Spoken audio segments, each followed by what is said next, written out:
Hello and welcome to the course titled Understanding Virtualization with VMware.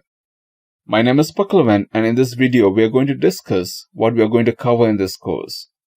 We'll begin this course with a chapter dedicated for introducing virtualization, where we'll demonstrate one of the basic things that virtualization does so that you can easily understand virtualization.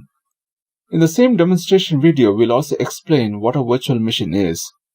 Following the demonstration, we'll define and explain virtualization with a diagram. We won't just stop with defining virtualization, but we'll also compare the traditional architecture of a x86 computer with its virtualized architecture to help you understand how it is different from the traditional architecture.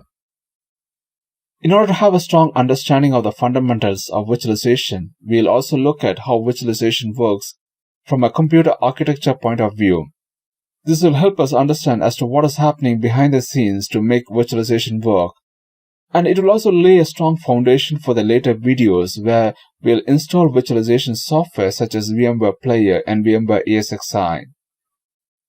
We'll also look at why there's a need for virtualization in today's data centers and the benefits of using virtualization, mostly from the perspective of data centers. Our intention is to broaden your understanding of virtualization and to lay a strong foundation for a career in virtualization. In the subsequent chapters that follow the introduction to virtualization, we'll take a deep dive into virtualization. We'll look at what a hypervisor is and the types of hypervisor.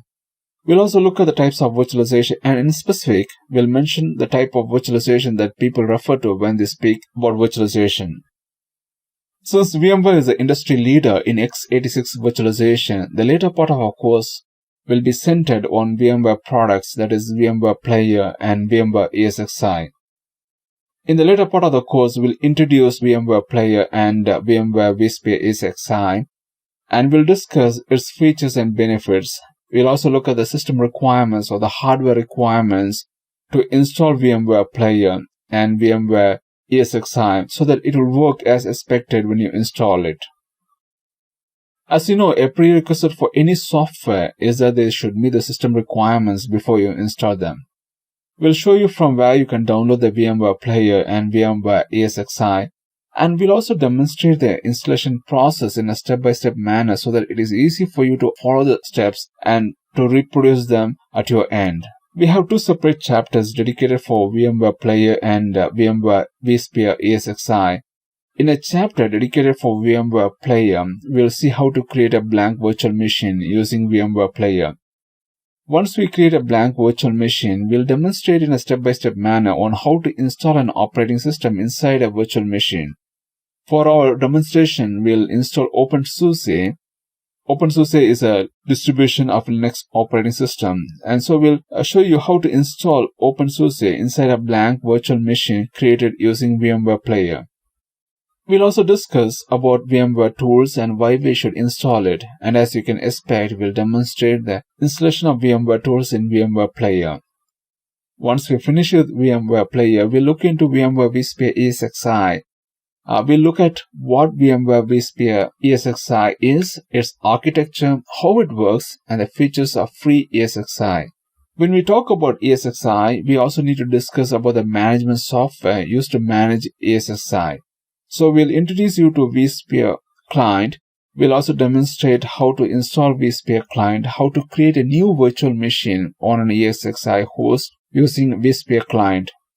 We won't stop just creating a new virtual machine. We'll also demonstrate how to install a Windows Server operating system, that is Windows 2008 R2, on the virtual machine that we created. We need a network for virtual machines to communicate with each other, so we'll introduce you to networking with reference to virtual machines. We'll introduce you to virtual network, the components of virtual networking like virtual network adapter and virtual switch. We'll then focus on virtual networking on VMware vSphere ESXi. After we cover networking, you might ask, what about storage? Yes, we'll cover that too. We'll introduce storage with reference to virtual machines.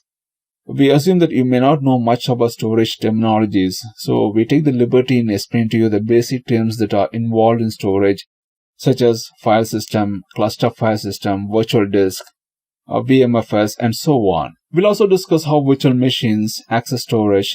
We then look into the types of storage, that is local storage and network storage.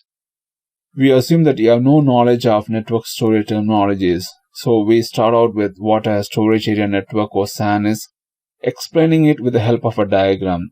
We'll also discuss about the protocols that SAN uses, and also we'll discuss about network attached storage, that is NAS, and a shared serial attached SCSI, that is SAS. At the end of the course, we'll discuss about VMware Converter and how it can be used to convert the desktop environment of a physical machine into a virtual machine. That brings us to the end of this video. In the next video, we'll start with Chapter 1, Introduction to Virtualization. So stay tuned and thank you for watching.